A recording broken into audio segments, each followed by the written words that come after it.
श्रोता प्रेमियों, मैं राम सागर शास्त्री आप लोगों के समक्ष रखने जा रहा हूं स्वर शास्त्र। देखिए, हमारी नासिका के स्वामी अश्विनी कुमार हैं। नासिका में दो छिद्र होते हैं। इनमें बाएं छिद्र से निकलने वाली वायु को चंद्र स्वर तथा दाएं छिद्र से निकलने वाली वायु को सूर्य स्वर माना जाता है। इनमें कभी बायां स्वर, कभी दायां स्वर, कभी दोनों स्वर साथ साथ चलते हैं, कभी दोनों अवरुद्ध होते हैं। इन स्वरों के द्वारा स्वास्थ्य, आयु, वृद्धि एवं कार्य सिद्धि होती है। एक मनुष्य के पूरे जीवन में 92 करोड़ 83 लाख 64,000 श्वासों का प्रमाण होता है, जिनमें मनुष्य 24 घंटे में 21,600 श्वासें लेता है, जिन्हें 621 कहा जाता है। दाहिना स्वर ईड़ा नाड़ी से चलता है। इसकी प्रकृति पित्त है। इसके स्वामी सूर्य होने के कारण इसे सूर्य स्वर कहते हैं। बायां स्वर पिंगला नाड़ी से चलता है, जिसकी प्रकृति कफ है। इसके स्वामी चंद्रदेव हैं, इसलिए इसे चंद्र स्वर कहा जाता है।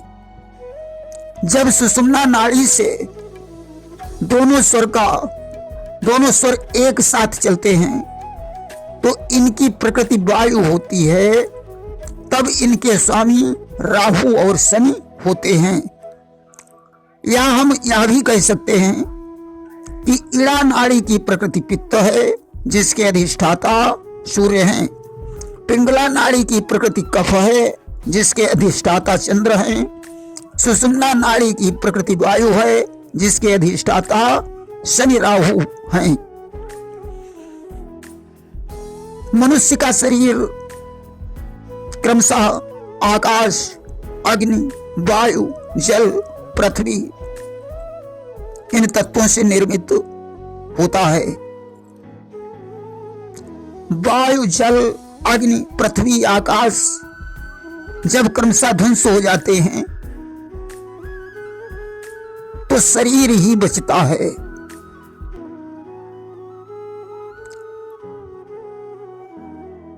अर्थात निष्प्राण शरीर बचता है। मस्तिष्क में आकाश तत्व, कंधों में अग्नि तत्व, नाभि में वायु तत्व, घुटनों में पृथ्वी तत्व, तलवों में जल तत्व माना गया है।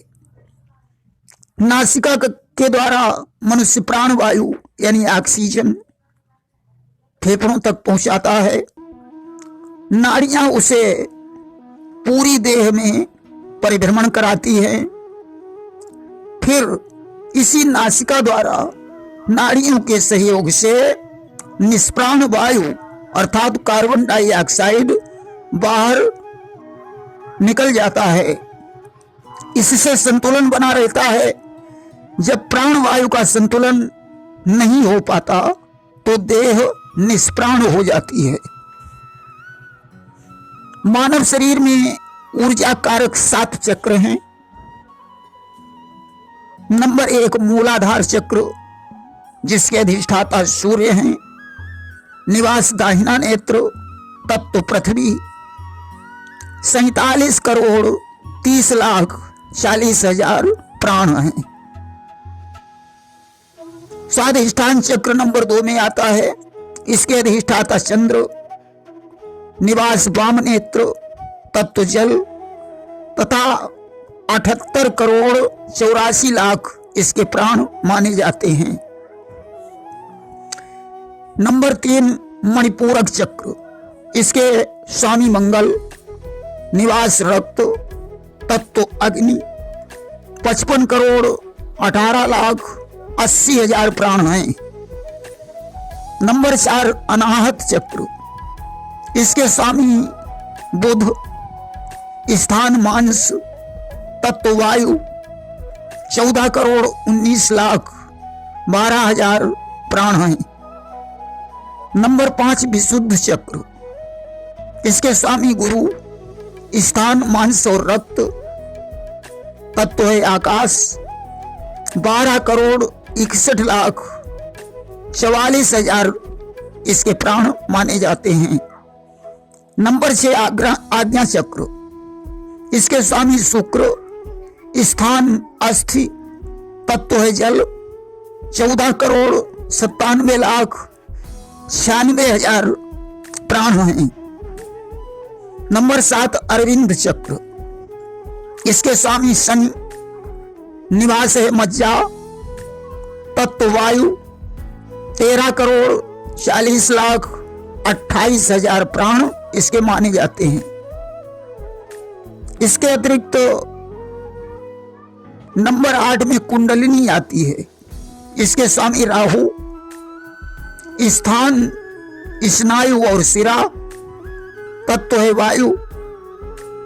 13,99,64,000 इसके प्राण बताए गए हैं।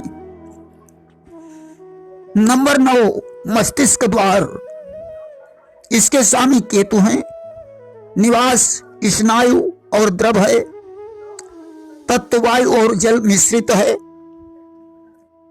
55,18,80,000 इसके प्राण हैं। इस प्रकार संपूर्ण प्राणों यानी सांसों की संख्या 92,83,64,000 होती है। देखिए, शरीर में 10 नाड़ियां मानी जाती हैं, जिनमें 3 नाड़ियां प्रमुख हैं, इड़ा, पिंगला और सुषुम्ना, जिनका नाम पहले बता चुके हैं।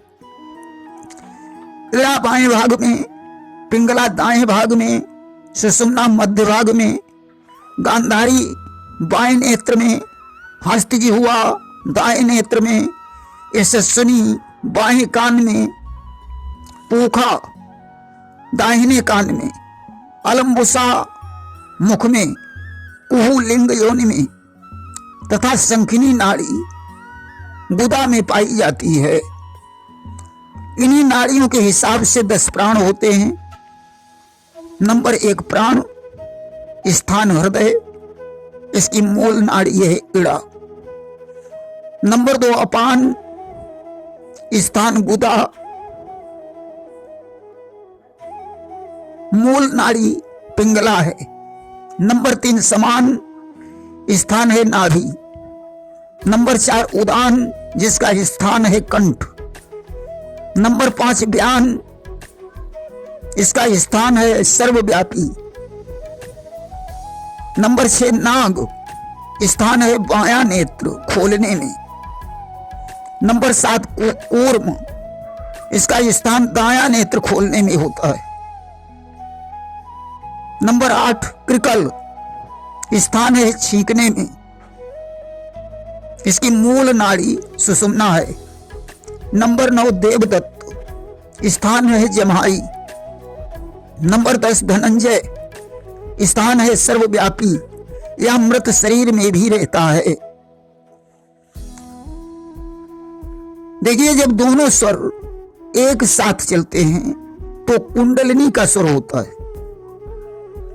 वाम स्वर का उदय शुक्ल पक्ष की चौथ, पंचमी, छठ, दशमी, एकादशी, द्वादशी को छोड़कर बाकी तिथियों में सूर्योदय काल के समय होता है तथा कृष्ण पक्ष में चौथ, पंचमी, छठ, दशमी, एकादशी, द्वादशी को होता है।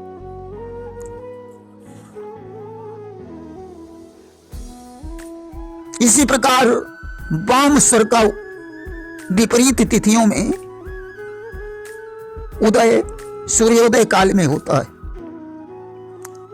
सूर्योदय के समय जो तिथि होती है उसे 24 घंटे के लिए माना जाता है। प्रत्येक स्वर की गति में 1 घंटे की गति में 900 प्राण होते हैं।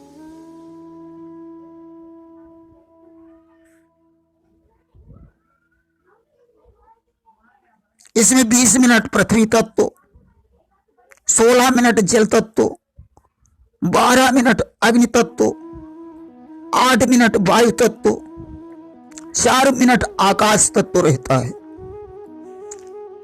इस प्रकार जब कोई विपरीत स्वर चलता हो तो उसे बदल लेना चाहिए। यदि दायां स्वर उदय करना है तो बायां हाथ नीचे, दायां हाथ ऊपर करके दाईं करवट लेट जाना चाहिए। यदि बायां स्वर उदय करना हो तो इसका विलोम कर देना चाहिए। 15 मिनट में स्वर बदल जाएगा। सुषुम्ना स्वर से ध्यान धारणा, पूजा, विवाह, मित्रता, वस्त्राभूषण धारण करना, गृह निर्माण करना, दान, बगीचा, ग्रामवास, यात्रा करना शुभ माना जाता है। दाहिने स्वर में क्रूर कर्म, संगीत वाहन, यंत्र तंत्र की रचना, रति करना, पशु विक्रय, मिलन, स्नान, भोजन, व्यायाम, पत्र लेखन शुभ माना जाता है। रविवार, मंगलवार, शनिवार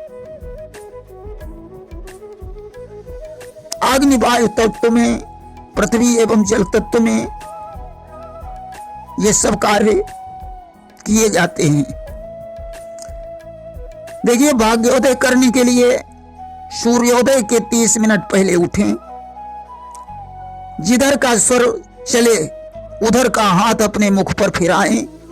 इसके बाद पृथ्वी को प्रणाम करें, बिस्तर से उतरें। जिधर का स्वर चलता हो उधर का पैर पहले जमीन पर रखें। नित्य ऐसा करने से भाग्योदय निश्चित रूप से होता है। देखिए, पृथ्वी तत्व का स्वाद कैसा है। पृथ्वी का स्वाद मधुर, जल का कसैला, अग्नि का तीखा, वायु का खट्टा, आकाश का कटु, कटु यानी कसैला और कड़ुआ मिश्रित। दोनों हाथों के दोनों अंगूठों से दोनों कानों के छिद्र और दोनों तर्जनियों से आंखों के छिद्र, दोनों मध्यमाओं से नासिका के छिद्र, दोनों अनामिकाओं और अंगूठे से मुख बंद करने के बाद यदि पीला रंग दिखे तो उस समय पृथ्वी तत्व, सफेद दिखे तो जल तत्व, लाल दिखे तो अग्नि तत्व, हरे या काले से वायु तत्व, मिश्रित रंग से आकाश तत्व उपस्थित माना जाता है। 27 नक्षत्रों में भी तत्व होते हैं तथा लार, वीर्य, रुधिर, मज्जा, मूत्र में जल तत्व होता है। क्षुधा, तृष्णा, निद्रा, कांति, आलस्य में अग्नि तत्व होता है। दौड़ना, चलना, गांठना, पसारना, सिकोड़ना में वायु तत्व काम करता है। अस्थि, मांस, खाल, नाड़ी, रोम में पृथ्वी तत्व होता है। प्रीति, वैर, लज्जा, भय, मोह में आकाश तत्व होता है। प्रातः काल दोनों हाथों के अंगूठों से कान बंद कर अनामिका से को नेत्रों पर रखें। मध्यमा नासिका के छिद्रों पर, तर्जनी होठों पर, कनिष्का ठोड़ी पर रखकर ध्यान अवस्थित हो तो इन्हें महसूस किया जा सकता है। देखिए, यदि रात्रि में सूर्य स्वर, प्रातः काल चंद्र स्वर चले, आकाश, अग्नि और वायु का योग हो तो प्रलयकारी माना जाता है। गुरु, शुक्र, बुध, सोमवार को चंद्र स्वर में किए गए कार्य सफल होते हैं। अगर शुक्ल पक्ष है तो और भी अच्छा माना जाता है। कृष्ण पक्ष में रविवार, मंगलवार, शनिवार में सूर्य स्वर चर कार्यों के लिए ठीक है। चर यानी चलती हुई चीज के लिए ठीक है। यदि सूर्य स्वर में चंद्र स्वर, चंद्र स्वर में सूर्य स्वर हो तो हानि, चिंता, लड़ाई की संभावना बनती है। शाम को सूर्य स्वर बहे तो विजय और लाभ होता है। यात्रा के समय जो स्वर चले उसी पैर को पहले आगे बढ़ाएं। यदि प्रश्न पूछने वाले का दाहिना स्वर और उत्तर देने वाले का बायां स्वर चले तो कार्य में थोड़ी बाधा आती है। यदि 45 दिनों तक विपरीत स्वर का उदय हो तो मृत्यु निकट समझना चाहिए। स्वरों के परिवर्तन से इलाज भी होता है। जैसे ज्वर में यानी बुखार में जो स्वर चल रहा है उसे बदल दें और बैठकर बंद वाली नाक में स्वच्छ रुई लगाकर लेट जाएं तो बुखार ठीक हो जाता है। अपचन हो तो दाहिने स्वर में भोजन करें और बाईं करवट 15-20 मिनट लेटें। पुराना कब्ज हो तो पद्मासन पर बैठकर नाभि पर दृष्टि रखें, मतलब नाभि की तरफ देखें। 1 हफ्ते में लाभ अवश्य होता है। छाती, पेट, कमर इनकी पीड़ा में स्वर बदल लेना चाहिए और बंद नाक में रुई लगाएं। यदि सांस फूलने की समस्या है, सांस फूलने में तो स्वर बदल दें। 10-15 मिनट में लाभ हो जाता है। अगर इस रोग को जड़ से मिटाना है तो 1 महीने तक चलते स्वर को बंद करके दूसरे स्वर को चलाएं, दमा शीघ्र नष्ट हो जाता है। शीत रोगों की औषधि दाहिने स्वर में और उष्ण रोगों की औषधि बाएं स्वर में लेना चाहिए। दिन में प्रत्येक स्वर बदलने से चिर यौवन रखा जा सकता है। परिश्रम की थकान को दूर करने के लिए, धूप गर्मी को शांत करने के लिए दाहिनी करवट लेटकर दाहिने स्वर को जागृत करना चाहिए। सूर्योदय में तिथि, नक्षत्र, बार, ग्रह, भद्रा, व्यतिपात, वैधृत आदि का दोष नहीं माना जाता है। देखिए, लंबी यात्रा यदि करनी है तो हमेशा चंद्र स्वर से ही करनी चाहिए, अर्थात जब बायां स्वर चलता हो तभी करनी चाहिए। यदि छोटी यात्रा है तो दाहिने स्वर से ठीक है।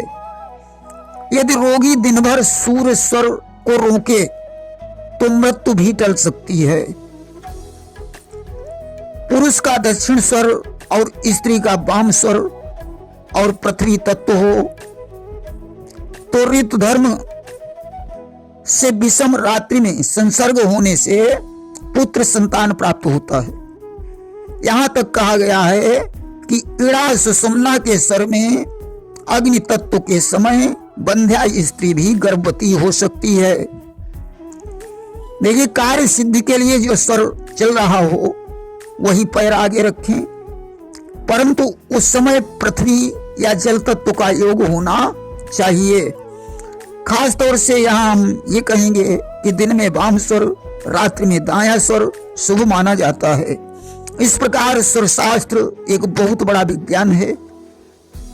अधिक जानकारी के लिए स्वर शास्त्र का अध्ययन करें। प्रेम से बोलिए वृंदावन बिहारी लाल की जय।